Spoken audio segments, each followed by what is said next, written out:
Boomers betrayed by Liberals, Mark Carney's silence speaks volumes.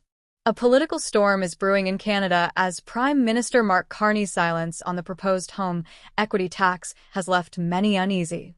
The tax, affecting homes valued over $1 million, has sparked outrage, particularly among older Canadians who view their homes as financial security.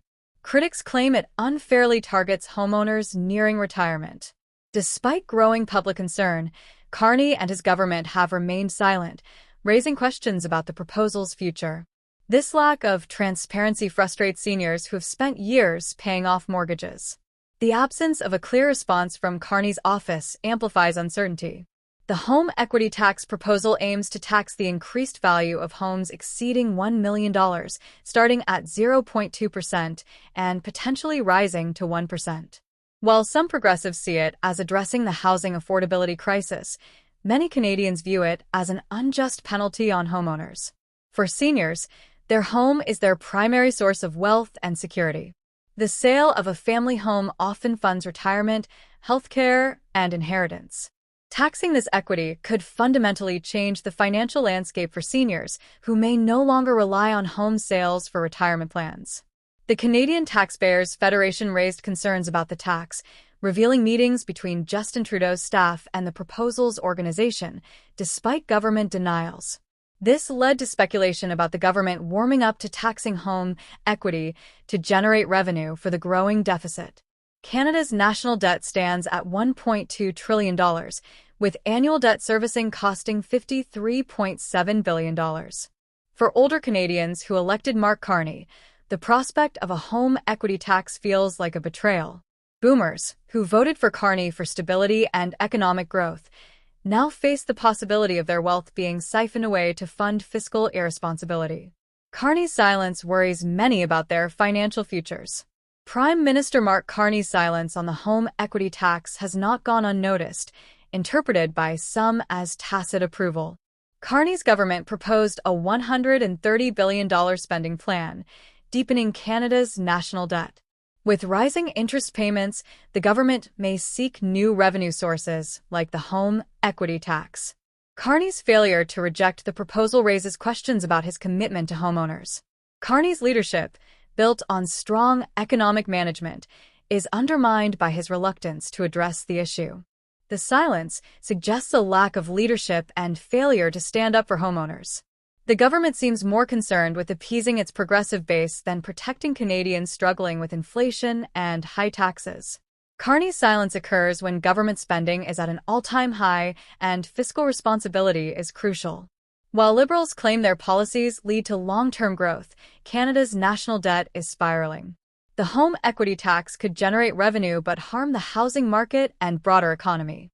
Carney must clarify his position to avoid being seen as endorsing a policy undermining financial security. Conservative leader Pierre Poilievre opposes the home equity tax, positioning himself as a defender of taxpayers and homeowners. Poilievre criticizes the Liberals for excessive spending and lack of fiscal discipline, arguing that such policies exacerbate financial challenges. He emphasizes that taxing homeowners' wealth, especially retirees, would be a step backward and disproportionately affect seniors.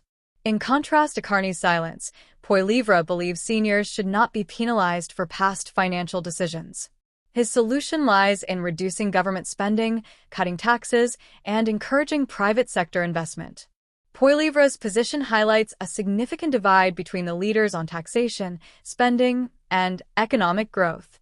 Poilievre's stance is part of his broader campaign to reduce government control and promote financial freedom. He criticizes the Liberals' approach to economic management, arguing that tax hikes and regulations stifle growth.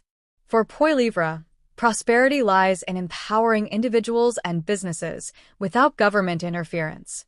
The debate over the home equity tax is part of a broader conversation about fiscal responsibility and intergenerational equity.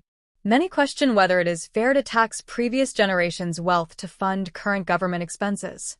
With rising debt, the Liberal solution seems to be to tax Canadians more heavily, disproportionately affecting seniors.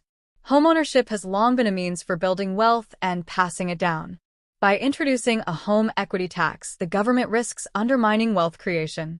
Critics argue it would disincentivize homeownership, potentially leading to a housing market decline and affecting seniors relying on home sales for retirement. The Liberals' $130 billion spending plan raises questions about prioritizing fiscal responsibility. With the federal debt at $1.2 trillion, the spending could burden taxpayers.